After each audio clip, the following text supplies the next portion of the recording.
breaking news from WCCO. Good morning. Closing arguments in the murder trial of Derek Chauvin are just minutes away. The former Minneapolis police officer accused of killing George Floyd last May is facing 3 charges: second-degree murder, third-degree murder, and second-degree manslaughter. Here's what we're expecting in court this morning. Typically, the judge will give jury instructions before closing arguments happen. The prosecution goes first, then the defense, each side expected to take about an hour. The state can give a rebuttal argument. They don't have to. They can. It is typically shorter. And after closing arguments, the judge is expected to dismiss 2 of the 14 jurors, the alternates. They will be sent home, and then the jury gets to work starting deliberations. We are joined now by criminal defense attorney and legal analyst Joe Tamburino. Joe, thanks for being with us this morning. What are you going to be watching out for during these closing arguments? Good morning, Heather. Good morning, Jason. What I'm going to be looking out for is if the state on their side hones in exactly on what the elements are and how they've proven the case beyond a reasonable doubt, not let anything go by. From the defense side, it's the opposite. They have to hone in on where there is doubt, where things have not been proven. They might even hone in on things about when exactly did Mr. Floyd die? Did he pass out first or go unconscious? You'll have to look for the defense to try to see if there are any holes in the state's case. Joe, in this situation, the defense only put on really about 2 days of testimony. You've got to think the closing for Eric Nelson is particularly important. It's very important, but we all have to remember this, and any experienced criminal litigator will tell you this. Very few cases are won on closing. You might be able to persuade 1 or 2 jurors if they're not in your camp, but very few cases are solely won on closing. You really have to put in all the work and everything you got during the cases in chief. Very good. Joe Tamburino, thank you for your insight. Stand by for the closing arguments, which should be starting in just a couple of minutes. We want to go to Esme Murphy now. She's been following every second of this trial. Esme's live this morning. Hi, Esme. Good morning, Heather and Jason. I think what you're going to see is a direct appeal to the jurors by both sides. At the beginning, in opening statements, you had Jerry Blackwell say, "You'll see the evidence for yourself." And I think they're going to focus on the jurors and using their common sense. I think Jerry Blackwell, or the prosecutor, but probably it's going to be Steve Slisher, is going to talk about that videotape. And it wasn't just one videotape, it was all those videotapes. Telling the jurors again, you'll see for yourself, you saw for yourself. I think they're going to remind them of that emotional testimony from those eyewitnesses who all seemed to speak with one voice. It was really remarkable that they were so consistent in their account of what happened. And then I think you're going to see a focus on the police officers, the Minneapolis police officers that testified, who said ultimately this is not police policy. This is not what the Minneapolis police are about. This was not justified, and it was the use of deadly force. And finally, I think you're going to see him come down to Dr. Chauvin, the expert on breathing, who made it in such clear terms that in his opinion, it was Derek Chauvin's knee on the neck. On the flip side, I think for Eric Nelson, I think he's going to emphasize that videotape of the prior arrest where you did see George Floyd swallowing pills. You saw him basically resisting arrest initially, although he cooperated in the end. And you saw his blood pressure go to really deadly levels, 216 over 160. And then I think you're going to see a lot of emphasis on Dr. David Fowler. He was the defense expert who said the cause or the manner of George Floyd's death really can't be determined. Esme, we know the world is watching here downtown Minneapolis this morning. We see people, crews, other news crews walking behind you. What is the mood like right now in downtown Minneapolis? You know, Heather, I've got to tell you, it's actually tense, I would say that. There are definitely more news crews here, but I don't see a visible security presence beefed up, but that doesn't mean that security is not beefed up here. That is their number 1 concern, but clearly there are crews from all over the world around this government center ready to report what happens here in Minneapolis. No people who, no protesters or anything like that at this phase, no protests that we've heard about either, right, Esme?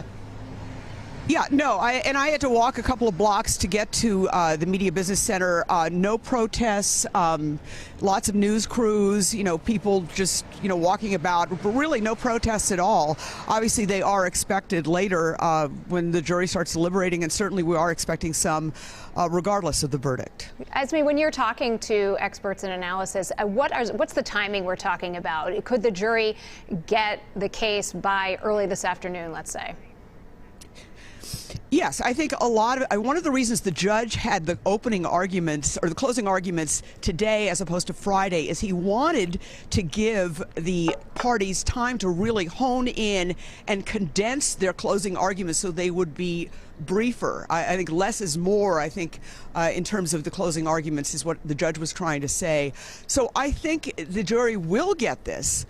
And I think there are some people, obviously it's all over the map. I think there are some people who think this could be relatively quick, that the jury may go in and decide they want to send a message. So we'll see. Again, the thing to remember, though, is it only takes one juror to hang it up. And that's what Eric Nelson is going to appeal to, that one juror asking him or her to find reasonable doubt. Esme, it's prosecutor Steve Slisher who will be delivering the main closing argument for the state. We had Jerry Blackwell deliver the opening, but Steve Slisher was especially effective on a cross-examination he did of one of the defense key use of force witnesses, Barry Broad. That was very effective. I thought he really kind of got into Barry Broad and got Barry Broad to say, he wasn't sure about certain things. The pill he saw in George Floyd's mouth was the same kind of white substance he saw at Cup Foods. I thought he did a very good job. He's very surgical. He's very intense. He's going to do it. There is some talk that Jerry Blackwell may come back and do the rebuttal, which I think really would work well. Jerry Blackwell has never done a criminal case in his life before. He's a very well-known civil attorney, and I think he's been very effective and very, in his low-key way, I think really spoke to the jurors, spoke to the witnesses. He was the one who interviewed the child witnesses. So I think that would be really a nice 1-2 punch for the prosecution. We'll see if they go with that. Esme, walk us through that just a little bit more, what we will see over the next couple of hours. Steve Slisher, then Eric Nelson, and then Jerry Blackwell likely once again. Right. That should be what we see. We'll also have jury instructions, and these are really, really important. Remember, second-degree murder is the charge that he's facing, but it's second-degree unintentional murder. And what the prosecution has to prove is that there was an intentional assault on George Floyd, not that the murder was intentional.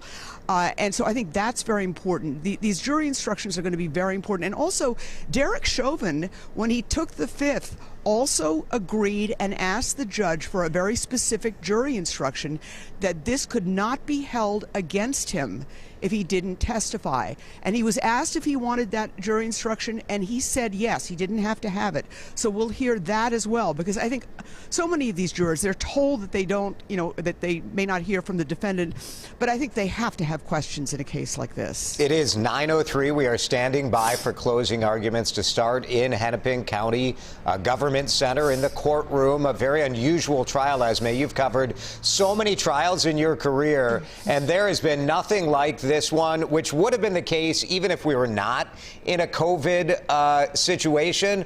But boy, you look at how unusual this case is for the jurors, the 14 jurors who have been sitting in this courtroom. You were in the courtroom. I'm just struck, Esme, by how everybody can make eye contact. There are so few people in that room. Describe what that is like. Yes. Give us a sense for what the jurors might be going through as they've been sitting there for these last 3 weeks. Jason, it's almost like a small high school science classroom. It's very small. The jurors are all sort of sitting at desks.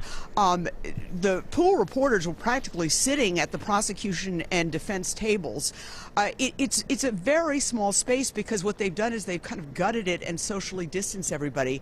So it's very intimate, and the cameras that are there, but you don't really notice them. And I think that's really one of the things that's been so different about this. Obviously, this has been broadcast, and I think it's a good thing because everybody has gotten to see the entire trial. And I think overall it's gone very well. I think things have gone very smoothly.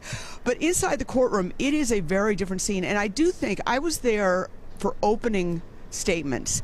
And that was the first time that those jurors had seen the full tape of George Floyd's death, the full 9 minutes, 29 seconds plus. In the jury instructions, when they were being questioned, none of them had seen the whole tape. One of them hadn't even seen any of the video at all, not even a 20-second clip on the news. The others had seen the 20-second clip on the news. And I was watching them, and I thought there was a grandmother who was sitting, black female who was in her 60s sitting opposite me. She looked shocked. There was a juror who later actually had the panic attack, who had her hand sort of across her brow, kind of sitting like this, as if she didn't want to see it. They all looked concerned. It's a hard videotape to watch, and it feels like it goes on for hours. And Esme, we do expect that video could be shown again during these closing arguments. I mean, that will be the last really image that these jurors leave with before they go into that deliberation room. Yeah, and the thing is, there are 4 video screens in the courtroom, and they're big. And so these videos play. There's one right directly in front of them, then on the sides, and then sort of in back of them. And it's obviously blown up. These are big screens. And what really struck me was that these videos, most of which were on cell phones, really don't lose anything by being blown up. We in the TV business know it as, being sort of distorted when something gets blown up. Every you can see like every brow hair on George Floyd's brow. It's really, really upsetting. You can see his eyes, you can see his mouth, you can see his teeth. I mean, it's just it's very difficult to watch. Right. Likely makes that more impactful too. You can see all of those details. Esme,